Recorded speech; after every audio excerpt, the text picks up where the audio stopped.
Regiones comunes al cráneo y a la cara.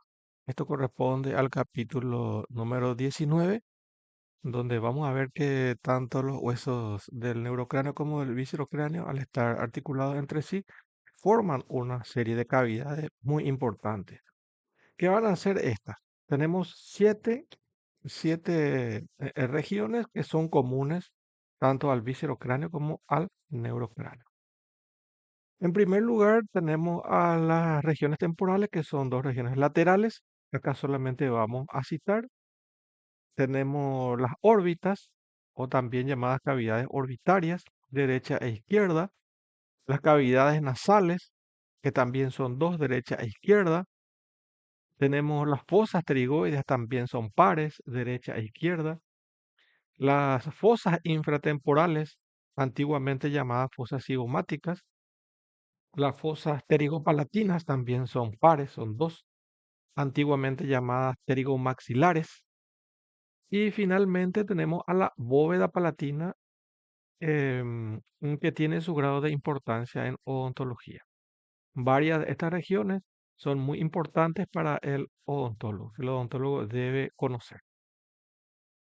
En primer lugar tenemos la fosa temporal, que podemos verla aquí, que está bien marcada en esta figura del libro de Netter, donde vemos que por delante está limitada por la cresta lateral del frontal, la línea temporal superior del frontal, luego esto se continúa en la cara exocraneal del parietal, rodea hacia abajo y continúa en el hueso temporal en la cresta supramastoidea, el borde superior de la apófisis cigomática del hueso temporal. Y también aquí se continúa con este borde que tiene forma de ángulo recto, que es el borde postero superior del hueso cigomático. Allí tenemos entonces delimitada lo que es la fosa temporal. Fíjense también que en esta fosa temporal hay varios huesos que conforman dicha fosa. Por ejemplo, el hueso cigomático, frontal, parietal, el hueso temporal, también el esfenoides. Estos son entonces los huesos que conforman esta fosa. Aquí en esta fosa se va a insertar un músculo importante de la masticación, que es el músculo temporal. El músculo temporal que se va a insertar aquí en parte de la fosa temporal, como vamos a ver más adelante, y también va a insertarse aquí abajo en el único hueso móvil del viscerocráneo, que es la mandíbula, específicamente en la apófisis coronoides a través de un tendón. Otro detalle interesante es que esta fosa temporal está así abierta y aquí abajo, hacia abajo, se comunica abiertamente con la fosa infratemporal que vamos a describir más adelante. Aquí podemos observar en esta vista lateral del cráneo lo que corresponde a los límites de la fosa temporal. También vemos aquí su abertura inferior, comunicación con la fosa infratemporal. Y también visto desde abajo tenemos la fosa infratemporal, comunicación directa con la fosa temporal. También tenemos las órbitas, que son dos, derecha e izquierda respectivamente. Y vamos a identificar cuáles son los huesos que conforman la órbita. En primer lugar, tenemos aquí señalados, tenemos, esta es la cara lateral de la apófisis frontal del maxilar, en primer lugar. Esto sería, lo que voy a describir, es la parte medial o la pared medial de la órbita. En segundo lugar, tenemos la cara lateral de del hueso lagrimal. También tenemos la cara lateral de los laberintos etmoidales, que se denomina también lámina papirácea del etmoide. Entonces, esto es lo que los huesos que van a contribuir a formar esta pared media. También tiene un techo, como se ve aquí, formado por la porción orbitaria de la cara inferior u orbitonasal del hueso frontal. Vemos que es totalmente cóncava, tiene forma de bóveda. También podemos observar que en parte está formada atrás por las alas menores del esfenoide. En su pared lateral tenemos aquí a la mm, cara medial de la apófisis orbitaria del hueso cigomático, en conjunto con la cara anterior del ala mayor del esfenoide. También tenemos el piso que va a estar formado en parte por esta porción horizontal de la apófisis orbitaria del hueso cigomático. También vemos aquí la cara superior. Esto que vemos aquí es la cara superior de la apófisis cigomática del hueso maxilar. Y en el fondo vemos una pequeña superficie triangular, bastante pequeña, que es la cara superior de la apófisis orbitaria del hueso palatino, que sería de su lámina vertical. Entonces, estos son los huesos que conforman la órbita, en este caso la órbita del lado derecho. Ambos lados es la misma disposición, los mismos huesos y las mismas características. La órbita tiene forma de pirámide que tiene una base cuadrangular que está hacia afuera. Esa base la podemos identificar aquí, en este reborde, ¿verdad? Que está formado por esto que vemos aquí es el hueso maxilar. Vamos a identificar los huesos primero. Hueso maxilar, tenemos el hueso cigomático y tenemos aquí arriba el hueso frontal. Entonces, básicamente esos son los huesos que van a conformar esta base cuadrangular. Tenemos el reborde orbitario inferior, que está conformado por este borde antero superior del hueso cigomático, que lo vemos aquí. También vemos aquí, esto es el borde anterior, ojo, esto es el borde anterior de la apófisis cigomática del maxilar. Y también aquí está la cresta lateral de la mm, apófisis frontal del hueso maxilar. Vemos arriba el reborde orbitario superior formado aquí enteramente por el borde anterior del hueso frontal, una parte del borde anterior del hueso frontal. Y su vértice está ubicado hacia adentro y un poco hacia arriba, donde vamos a localizar a este foramen por donde va a penetrar el nervio óptico y va a salir por allí la arteria oftálmica. También va a estar acompañada de una vena. Más abajo tenemos acá la porción inferior de la fisura orbitaria inferior. En esta imagen podemos observar, esto es el techo de la órbita, que el techo de la órbita puede parecer, en el hueso puede parecer fino, puede parecer una fina capa de hueso, pero es muy resistente esta pared superior o techo. Está conformada acá, como vemos, por la porción orbitaria de la cara inferior u órbita nasal del frontal. Acá podemos destacar la presencia de la fosita troclear, donde se inserta en estado fresco la polea fibrocartilaginosa del músculo oblicuo mayor o superior del ojo. También observamos la fosa lagrimal en su parte lateral, mucho más extensa, un poco más marcada, donde se aloja en estado fresco la parte lateral y superior de la glándula lagrimal. También podemos observar el piso.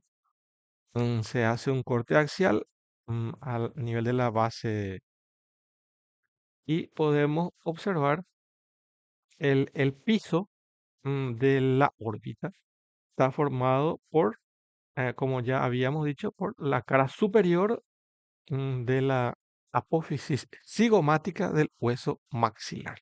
Un poco más atrás, por la cara superior de la apófisis orbitaria del hueso palatino, que corresponde a la lámina vertical.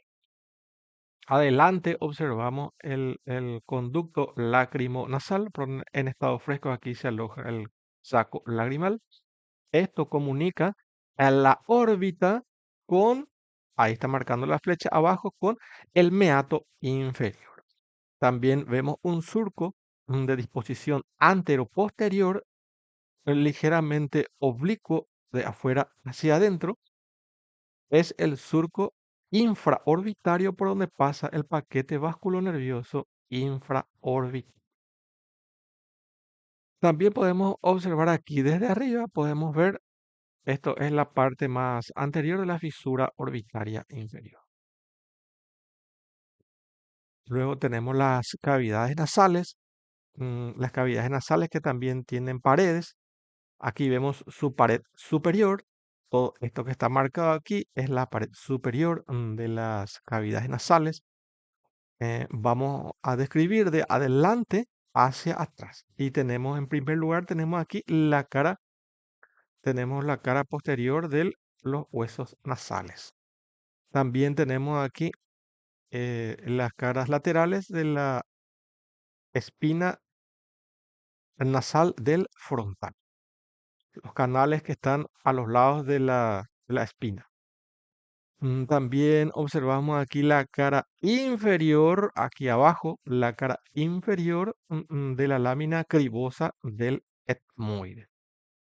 Si nos vamos un poco más atrás, tenemos la cara anterior del cuerpo del efeminoide y también aquí, un poco más abajo y más atrás, tenemos a la cara inferior del cuerpo del esfenoide. Entonces, a esto se le conoce como o bóveda de las fosas nasales o techo. Este techo o bóveda es importante ya que aquí arriba, en esta cara superior, encontramos a los filetes olfatorios, que es el par craneal que se encarga de captar los estímulos odoríferos que llegan a la cavidad nasal. También presenta una pared lateral, las fosas nasales. Describimos recién su pared superior o techo. También tiene una pared lateral, para eso tenemos que hacer un corte sagital, tiene que ser paramediano a la línea media para poder eliminar lo que sería la pared mm, medial que vamos a ver enseguida. Esta pared lateral de la fosa nasal está constituida también por varios huesos. Por ejemplo, aquí adelante tenemos esto es la cara medial de la apófisis frontal del maxilar. También vemos acá al cornete nasal inferior, que ya habíamos dicho que es un hueso independiente, a los cornetes nasales medio y superior que corresponden al hueso etmoides. También tenemos a la lámina, a la cara medial de la lámina vertical del palatino. Y aquí arriba, aquí pequeñito, vemos una parte del hueso lagrimal. Entonces, esto es lo que se conoce como pared lateral de las fosas nasales, donde encontramos los cornetes y también encontramos los meatos. También vamos a describir la relación que tienen esos meatos con algunas estructuras importantes. Por ejemplo, vamos a ubicarnos aquí. Este es un corte sagital, un corte sagital paramediano, donde acá se eliminó la pared medial de las fosas nasales y podemos ver su pared lateral. Aquí está la órbita, en este caso la órbita derecha, y aquí tenemos la fosa nasal del lado derecho. Podemos identificar el cornete nasal inferior. Aquí su borde inferior es libre y flotando en las fosas nasales. Vemos también el cornete nasal medio y el cornete nasal inferior. Más atrás tenemos aquí, este es el cuerpo del esfenoides. Aquí está el seno esfenoidal. Tenemos la cara anterior del cuerpo del esfenoide y la cara inferior del cuerpo del esfenoide. Esto sería parte del techo o la bóveda de las fosas nasales, como se describió anteriormente. Vemos también que estos tres meatos, en ellos van a desembocar una serie de tubos o conductos que están relacionados con los senos paranasales. Por ejemplo, aquí en el meato superior, en el meato superior, hay que hacer un corte para poder ver aquí el meato superior. Aquí van a desembocar las celdillas etmoidales posteriores en el meato superior. En el meato medio, aquí tenemos que quitar el cornete nasal medio para poder observar la cavidad del meato, el meato medio. Aquí van a desembocar las celdillas etmoidales medias, celdillas etmoidales anteriores, también el seno frontal a través de un conducto que tiene forma de embudo invertido, que se llama infundíbulo, va a desembocar también aquí. Y también el canal lacrimonasal. Perdón, el canal lacrimonasal va a desembocar, como anteriormente lo había dicho, ¿verdad? En el meato inferior. Entonces, estas son las relaciones que existen entre los senos paranasales y los meatos. Voy a recalcar que aquí en el meato medio también desemboca directamente el seno maxilar. Eso es muy importante de recordar. El seno maxilar entonces desemboca en el meato medio. También tenemos la pared medial. Esta pared medial está conformada por dos huesos que son el etmoides aquí arriba y el vómer aquí abajo. También adelante en este ángulo que se forma por la articulación de estos dos huesos, hay un espacio donde en estado fresco aquí se inserta el cartílago del tabique. Entonces allí se forma el tabique nasal. Ese tabique nasal tiene una parte cartilaginosa, que es esta que está marcando acá la flecha, y una parte ósea o tabique nasal óseo formado por la lámina perpendicular del etmoides y por las caras, en este caso la cara lateral del vómer. Entonces, esto es la pared medial de las fosas nasales. Aquí en el vómer vemos un surco o un canal de disposición anteroposterior que va de arriba hacia abajo y de atrás hacia adelante, el surco por donde pasa el nervio nasopalatino. Y finalmente viene y desemboca en la parte anterior de la bóveda palatina. El piso de las fosas nasales está conformado por dos huesos. Ojo, por el maxilar en sus dos tercios anteriores y en su tercio posterior por el palatino. Ahora tenemos que describir qué partes de cada uno de estos huesos.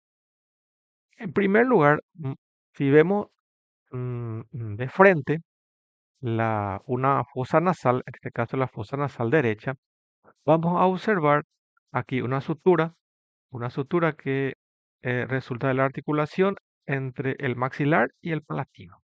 Acá podemos ver, este es el piso de las fosas nasales conformado por la la cara superior de la apófisis palatina del maxilar y la cara superior de la lámina horizontal del palatino.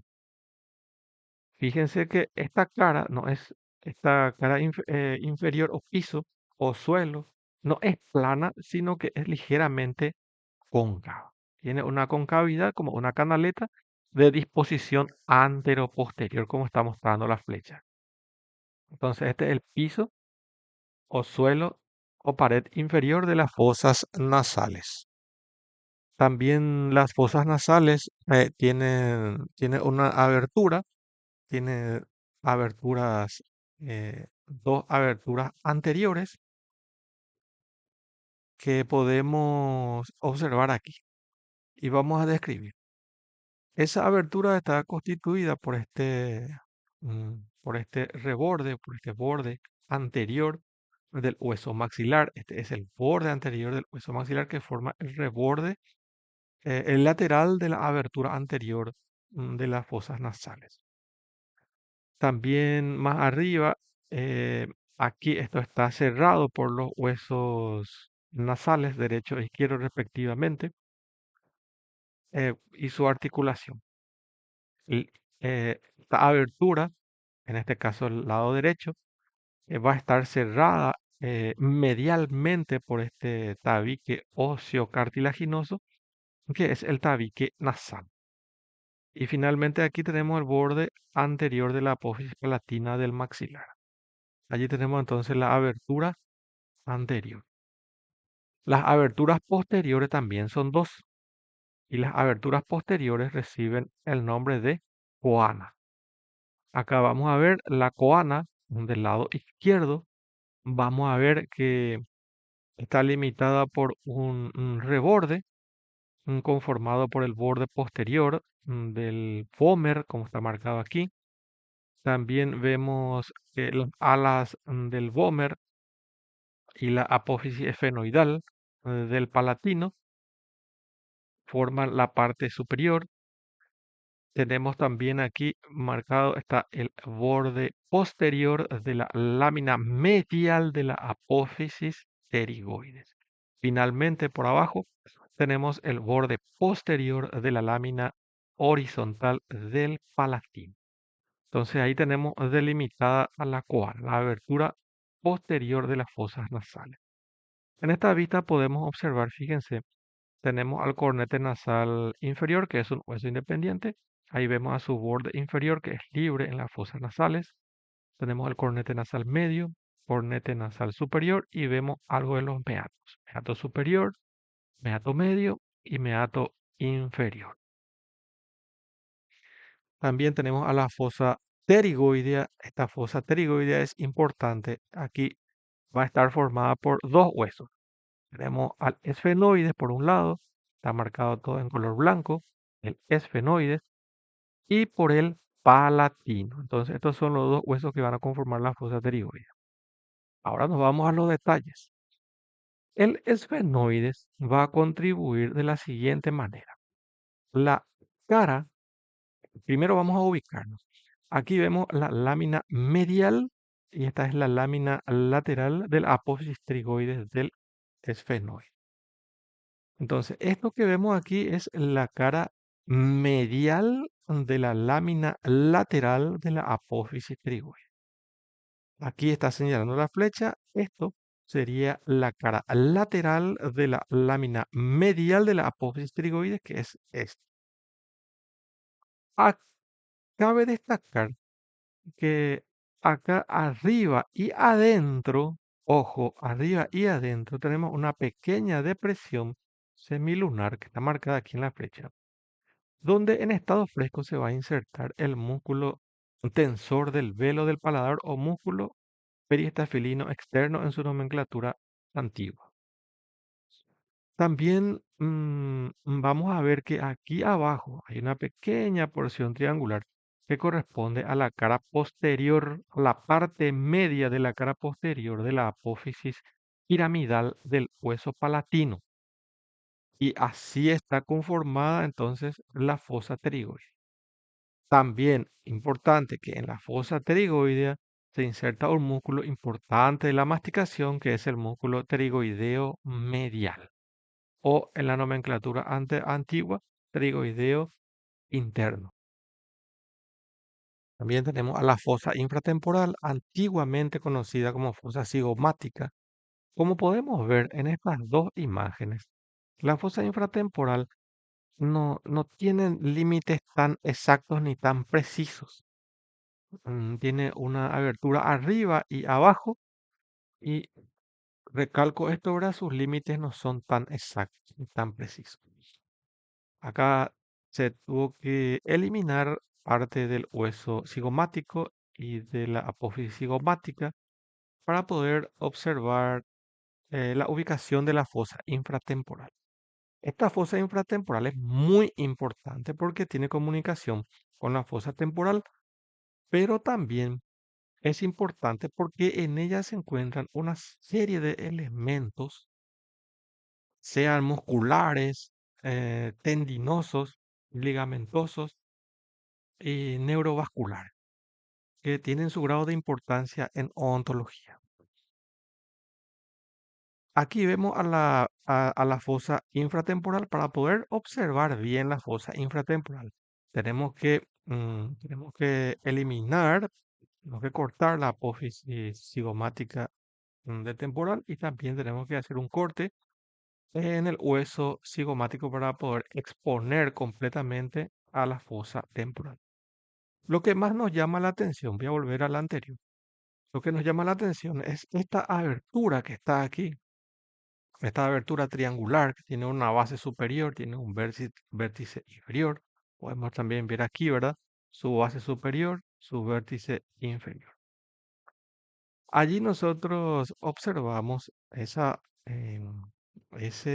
reborde, esa es la fisura pterigomaxilar. Y allí está la fosa pterigopalatina en el fondo, esa abertura es la fosa pterigopalatina, allí en el fondo.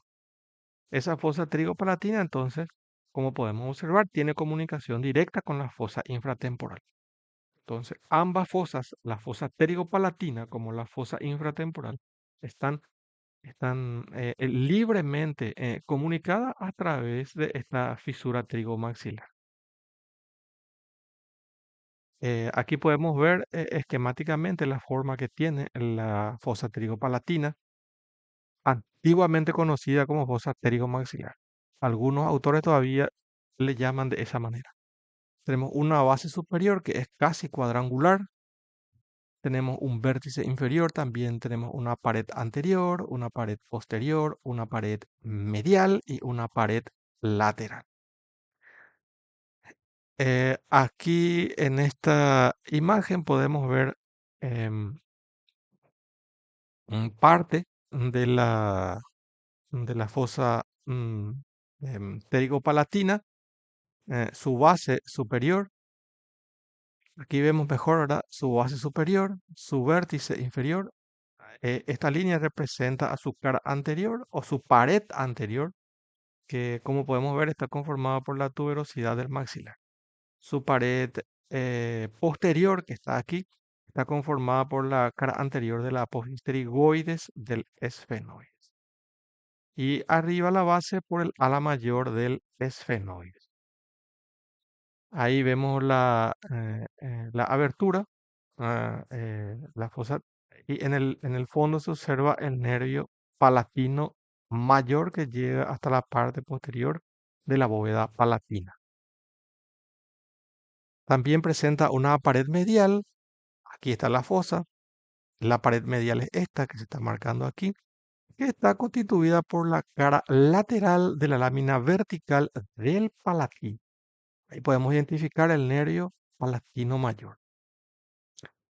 Entonces tenemos aquí a, a la fosa pteriomaxilar y su forma esquemática, junto con el nervio palatino mayor. Acá observamos una vista lateral posterior de la fosa pterigomaxilar. En el fondo también tenemos que notar la presencia de un pequeño orificio, un foramen, que se comunica con la pared superior, con la pared lateral y superior de las fosas nasales, que es el foramen esfenopalatino, por donde va a penetrar aquí la arteria esfenopalatina, que es la rama terminal de la arteria maxilar.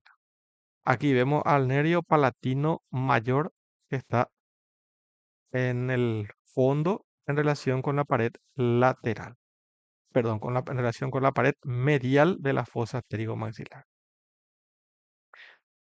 Eh, También vemos aquí que esta pared lateral es abierta, no tiene, en realidad es abierta, es la abertura. Eso representa a su pared lateral. También esta fosa pterigomaxilar allí mm, está comunicada con algunos orificios, por ejemplo, con el foramen redondo, con el foramen oval, con el conducto pterigopalatino, etcétera. Aquí vemos a la fosa y la relación que tiene con algunos conductos. Por ejemplo, con este conducto interóseo, aquí está en el espesor del ala mayor del efenoides, que corresponde al foramen redondo, que comunica directamente con la fosa pterigomaxilar. También tenemos acá el foramen esfenopalatino, que comunica esta fosa con las fosas nasales. Entonces, el foramen redondo lo que comunica es la fosa craneal media con la fosa pterigomaxilar. También tenemos el conducto pterigopalatino. Tenemos los forámenes, eh, forámenes alveolares posteriores que están aquí en este caso, ¿verdad? También adelante hay una comunicación con el conducto infraorbitario. Abajo con la bóveda palatina a través del conducto palatino mayor y accesorio. La bóveda palatina es sumamente importante. Hay que saber distinguir cuáles son sus partes. En primer lugar, siempre vamos a ver los huesos que la conforman. El hueso maxilar por delante, el hueso palatino por detrás. Son los dos únicos huesos que conforman a la bóveda palatina. Ahora nos vamos a sus partes. Entonces, si hablamos de la bóveda palatina, vamos a ver que está constituida por esto que está señalando la flecha, corresponde a la cara inferior de la apófisis palatina del maxilar. También tenemos aquí a la cara infrapalatina de la cara medial del maxilar. Esto corresponde al reborde alveolar superior. También atrás tenemos a la cara inferior de la lámina horizontal del palatino. Y también aquí esto que está mostrando es la cara medial de la apófisis piramidal del palatino. Ojo, esa es la cara medial de la apófisis piramidal del hueso palatino. Entonces, allí tenemos cómo está constituida la bóveda palatina. Podemos ver en una vista más inferior y lateralizada. Vemos aquí la porción alveolar. Esta es la cara infrapalatina de la cara medial del maxilar, la cara inferior de la apófisis palatina del maxilar, la cara inferior de la lámina horizontal del palatino y la cara medial de la apófisis piramidal del hueso palatino. Tenemos esta vista de la bóveda palatina, una bóveda palatina que aquí en su borde medial, al articularse ambos bordes mediales de las apófisis palatinas, en algunos casos se forma una pequeña saliente ósea en forma ovalada que en ocasiones puede dificultar la retentividad de las prótesis a placa, especialmente las prótesis a placa que son completas puede dificultar su retención, pero también parte de eso puede generar molestias en la persona poseedora de la prótesis. También puede producirse úlceras si es que la prótesis se realiza sobre esta elevación. Esto se conoce también como torus palatino o rodete de la bóveda palatina. Lo ideal sería que cuando se tengan estos casos, estos pacientes, esto se puede hacer una resección quirúrgica del exceso del torus palatino para una mejor retentividad de la prótesis. Acá observamos en esta imagen, vemos a la órbita, en este caso la órbita derecha, la órbita izquierda. Ustedes pueden observar que la base de la órbita se observa bastante bien, con todo su reborde inferior, reborde superior. Se observa también parte del vértice, sus paredes laterales en esta vista. Vemos también a las fosas nasales, derecha e izquierda respectivamente. Se ve la abertura anterior de las fosas nasales con todo su contorno, algo del piso de las fosas nasales. También se ve a la bóveda palatina. Mm, Acá vemos a la cara inferior de la apófisis palatina del maxilar. Vemos también a la abertura inferior aquí. mm, mm, Esto es la fosa temporal aquí arriba. y por debajo tenemos a la fosa infratemporal que se comunica libremente arriba con la fosa temporal. Recordemos que la fosa infratemporal también se comunica abiertamente a través de la fisura trigomaxilar con la fosa trigopalatina. En este corte axial, en la tomografía, vemos algunos detalles importantes. Por ejemplo, de las fosas nasales, vemos a su pared medial. Esta es la pared medial de las fosas nasales. Vemos también a la pared lateral de las fosas nasales, con sus cornetes, sus meatos, la abertura posterior. Aquí en esta otra imagen observamos la fosa infratemporal. Arriba está la fosa temporal y allí en el fondo la fosa trigopalatina. Observamos en esta imagen algo muy curioso, que es la presencia de un tercer molar que está ubicada en la parte anterior y superior de la fosa infratemporal. Cabe destacar que normalmente esto no es algo natural, esto es algo que se produjo por algún tipo de accidente o inconveniente durante algún tipo de tratamiento. Aquí observamos la misma imagen del tercer molar como está en relación con el arco cigomático.